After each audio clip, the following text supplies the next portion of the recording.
Good morning, everyone. Welcome to Nadlan. We are broadcasting to you from the East Coast of New York, giving you daily updates from real estate entrepreneurs so you can become one yourself. And today we have post number 5 and 6 combined from our entrepreneurs of the week, Yoav Lavee and Haim Mamane. And today we're going to discuss about an actual transaction analysis for virtual wholesaling and basically a case study. So who we are providing, Nadlan is providing real estate courses, mentoring, financing, and deal analysis services and great deal offerings. If you like our content, please give us a thumbs up so you know that Google, YouTube algorithm will show our video to other people. And let's jump right into the post of the day.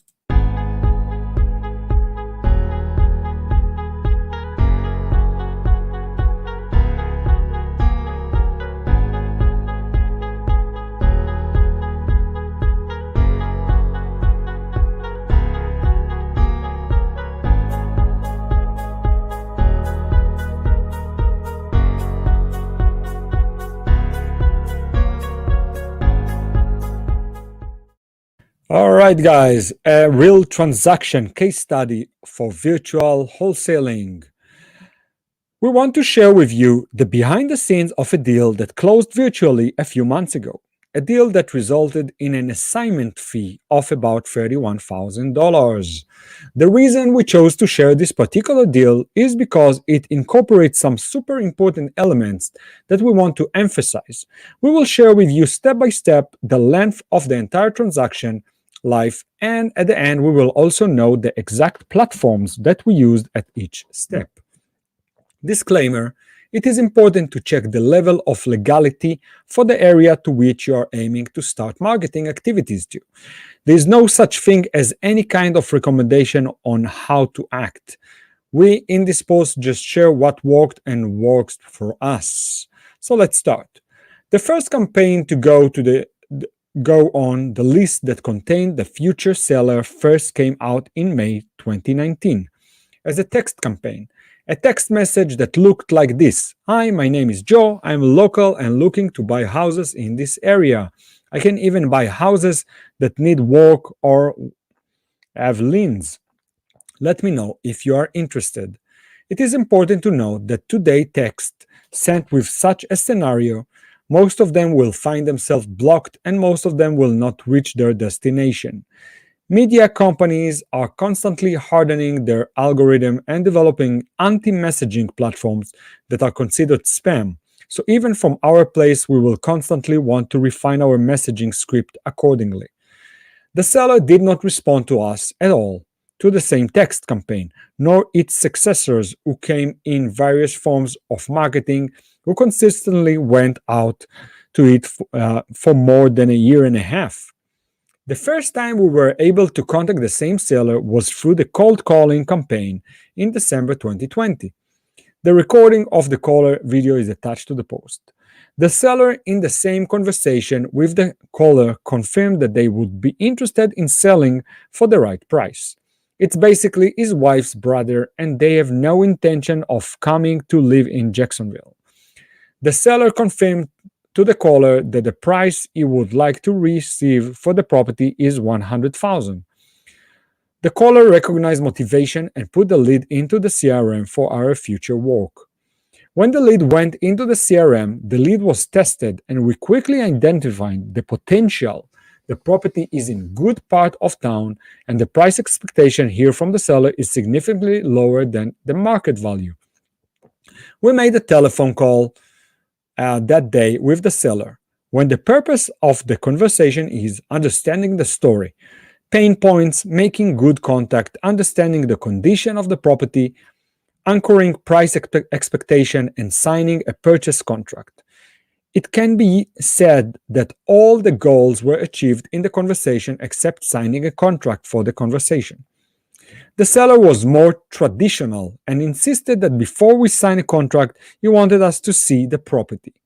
In the same conversation, we also realized that the seller has no emotional connection to the property. He actually belongs to his wife and he is not a source of income for them because his wife's brother lives in the property. and does not pay rent. And he also bothered to point out that he does not even want his wife to move to Jacksonville. He started with his and his children family story, and of course, we also got a cleaner understanding of the condition of the property. There was a good conversation. We set a day and time for our visit to the property. Our boots on the ground, our men in the field, could not reach the property on the set day, and we contacted our good friend Eyal Pasternak and asked if he could jump in to take pictures for us, and as always, Eyal was happy to help. The photos confirmed the condition of the property. We unequivocally understood that we have an interesting deal here under the asking price. On the one hand, we did not want to jump in and give him exactly what price he wanted, so he would not think he might give the property too cheap and can get more. And on the other hand, we wanted to play here too much and try to lower the price significantly, which could jeopardize the deal. We finally agreed on a price of as is $99,000 with closing within 60 days when we also pay all the closing costs. The 60 days are meant to give his wife brother enough time to get comfortable. We also agreed with him that we would be provided with additional access to the property, at least twice before closing, for our partners and renovators. This move is intended to allow access to the future buyers we would like to bring so that they can inspect the property. We have signed the purchase contract. The next step is asset pricing. How we actually maximize our profit on the deal and still have a profit that flipper will provide to purchase the deal. After the testing, we decided the price property at $130,000 and contacted our regular buyer who showed immediate interest in the deal. After a quick visit to the property, she signed up with us at full asking price when she pays for all closing costs with a non-refundable deposit of $5,000. So there is a buyer. The next step will be to submit to the title company our two signed contracts, one with the seller and one with the buyer, and start running a title. We're entering the preservation time, a critical period of time until the closing of the transaction, in which we will want to maintain contact with the seller and also with the buyer. Check your heart rate once a week by updating the parties on the progress of the transaction and making sure everyone is still in the deal. The period of time from the moment the contract is signed until the actual closing of the deal is sensitive period of time that there are quite a few things that can go wrong. And so it was, almost. During this time, one day we got a call from the seller. Part of the recording is in the attached video.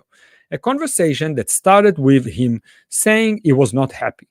He updated that someone contacted him and offered to buy his property. He said out of curiosity, he asked how much, and said they gave him a higher offer than the amount we had closed on him. Our last resort in such a conversation would be to turn the conversation into a collision and tell the seller that we already have a signed contract and legally obligate to sell the property to us, but rather come from a place that explained the rationale in our offer to him and our full commitment to meet all contract terms, more to his experience in front of us. Without the strong contact we had with him, the seller, throughout the transaction, we would not have made this call the way it ended. With a real and sincere greeting from the seller and knowing that he may not have received the best price he could get, but he got a good deal here quickly, efficiently, and professionally, which gave him peace of mind all the way. In his words, a good deal is a deal you are satisfied with. The deal was successfully closed when all parties were satisfied. The seller, the buyer, and who we got connected. Following on from yesterday's post, we wanted to show you in practice how this old business can work virtually when we can run it from anywhere in the world. What can be learned and taken from what went on here? A clear and consistent work methodology, a system, a clear form of work versus doing the right thing consistently and over time will yield us results. Proper management of list and consistently in publishing our campaigns. not focusing on one form of marketing. The right combination of different forms of marketing will bring us better results. It's not over until it's over. A signed contract does not mean that the deal is closed. It is important to keep in touch with all parties involved continuously until the last minute. In the attached video, you can hear some recording and details of where we purchased the list and what platform we used. Do you have to be physically present to make real estate money in the United States? All right, so this was post number 5, and we're going to jump also into post number 6 after this short break.